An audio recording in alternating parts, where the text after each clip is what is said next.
நல்ல உள்ளங்கள் படைத்த நண்பர்களே எல்லாருக்கும் வணக்கம். ஸோ இந்த வீடியோவில் ஒரே ஒரு சார்கோல் பென்சில் மட்டும் யூஸ் பண்ணி எப்படி ஒரு போர்ட்ரேட்டை கம்ப்ளீட் பண்ண போகிறோம் அப்படிங்கிறத தான் பார்க்க போகிறோம்.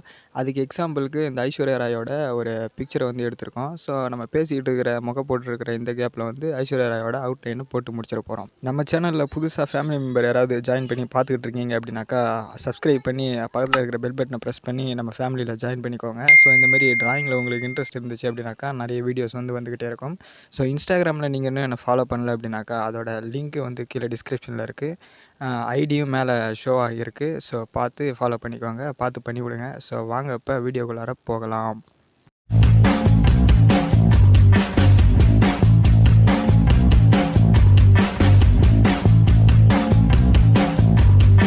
இந்த டோட்டல் ட்ராயிங்க்கும் நம்ம இந்த சார்கோல் பென்சில் மட்டும் தான் யூஸ் பண்ண போகிறோம். ஒரு பொண்ணுக்கு அழகே கண்ணு தான். ஸோ அந்த கண்ணுலேருந்தே ஸ்டார்ட் பண்ணுவோம். ஸோ இப்போ வந்து பார்த்திங்கன்னா புருவத்துக்கும் இந்த சார்கோல் பென்சில் வச்சு அப்படியே டேரெக்டாகவே கொடுத்தாச்சு. லேயர்லாம் எதுவும் ஆட் பண்ண தேவையே இல்லை. ஸோ இந்த கண்ணுக்கு அப்புறம் அந்த மேலே இருக்கக்கூடிய முடியெலாம் இருக்கு இல்லையா, அதுக்கும் அப்படி தான். நம்ம டேரெக்டாகவே இதை வச்சு டார்க்காக பண்ணிக்க வேண்டியதான். சார்கோல் பென்சிலை பொறுத்த வரைக்கும் இதுதான் ஒரு அட்வான்டேஜு.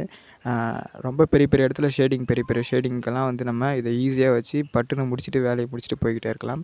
ஸோ இப்போ நான் தலைக்கு வந்து ஷேடிங் பண்ணிக்கிட்டு இருக்கேன். ஃபஸ்ட்டு அந்த லைனை மட்டும் போட்டு முடிச்சுட்டு அதுக்கப்புறம் அந்த ஸ்மஜிங் டூலை வந்து எடுத்து ஸ்மச் பண்ணிட்டேன். இப்போ வந்து இந்த பிக்சரில் வந்து பார்த்திங்கன்னா ரைட் சைடு தான் ஷேடிங் அதிகமாக இருக்குது, லெஃப்ட் சைடு வந்து லைட்டிங் தான் இருக்குது. ஸோ ரைட் சைடு இருக்கக்கூடிய ஷேடிங் வந்து ஏற்கனவே நம்ம அந்த சார்கோல் பென்சிலோடைய டஸ்ட்டை வந்து யூஸ் பண்ணி நம்ம வந்து ஷேடிங் பண்ணிக்கிட்டு இருக்கோம். ஸோ அந்த லிப்ஸும் அப்படி தான். ஒரு சில இடத்துல நம்ம ஷேடிங் பண்ணிவிட்டு மிச்சம் இருக்கக்கூடிய இடத்துல வந்து அந்த ஸ்மஜிங் டூலே வச்சு ஷேடிங் பண்ணிக்கிட்டே இருக்கோம். இப்போ அந்த காதுக்குள்ளார பாருங்கள், கொஞ்சம் டார்க்காக எந்தெந்த இடத்துல டார்க்காக இருக்கோ அங்கே மட்டும்தான் நான் பென்சில் யூஸ் பண்ணி கொஞ்சம் லைட்டாக ஷேட் பண்ணிக்கிறேன். மற்றபடி எல்லா இடத்துக்கும் வந்து பார்த்திங்கன்னா அந்த டஸ்ட்டை வச்சு நான் அந்த ஷேடிங் வந்து கொடுத்துட்றேன். ஏன்னா பார்த்திங்கன்னா அந்த டஸ்ட்டு வச்சு நம்ம கொடுக்குறப்ப ரொம்ப லைட்டான ஷேடிங் கிடைக்கும். நம்ம இதுக்காக தனியாக ஷேடிங்லாம் கொடுக்க வேண்டிய அவசியமே இல்லை.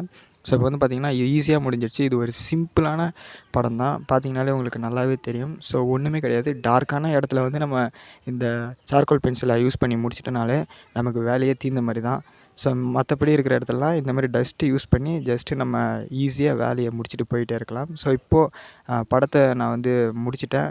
இப்போ வந்து மெக்கானிக்கல் எரேசரை எடுத்து அந்த ஹைலைட்டெலாம் இருக்கு இல்லையா, அந்த எட்ஜில் இருக்கக்கூடிய அந்த ஹைலைட்டு, லிப்ஸில் இருக்கக்கூடிய அந்த ஹைலைட் எல்லாத்தையும் மோனோ 0 எரேசரை வச்சு நம்ம வந்து கம்ப்ளீட் பண்ணி முடிச்சாச்சு. ஸோ அந்த ஐபாலு அப்புறம் இந்த ஹைலைட்டெல்லாம் எங்கெங்கெல்லாம் நல்லா தெரியுதோ அந்த மாதிரி இடத்துக்கெல்லாம் மோனோ 0 எரேசர் வச்சு நம்ம ஹைலைட் கொடுத்துக்கலாம். ஸோ இப்போ இந்த தலையில் வந்து பார்த்திங்கன்னா இந்த முடியெல்லாம் டோட்டலாக பாதி பாதி இந்த ஹைலைட் விழுந்து வெள்ளை வெள்ளையாக இருக்குது. ஸோ அதனால் இந்த வெள்ளை வெள்ளையாக இருக்கக்கூடிய அந்த முடிக்கெல்லாம் நான் அந்த மோனோ 0 எரேசர் வச்சு கரெக்டாக ஹைலைட்டெல்லாம் கொடுத்துக்கிறேன். ஸோ அவ்வளோதான், நம்மளோட படம் டோட்டலாக முடிஞ்சிடுச்சு. எப்படி இருக்குது என்ன இருக்குதுன்னு பார்த்து சொல்லுங்கள். அடுத்த வீடியோ மீட் பண்ணுறேன். பாய்.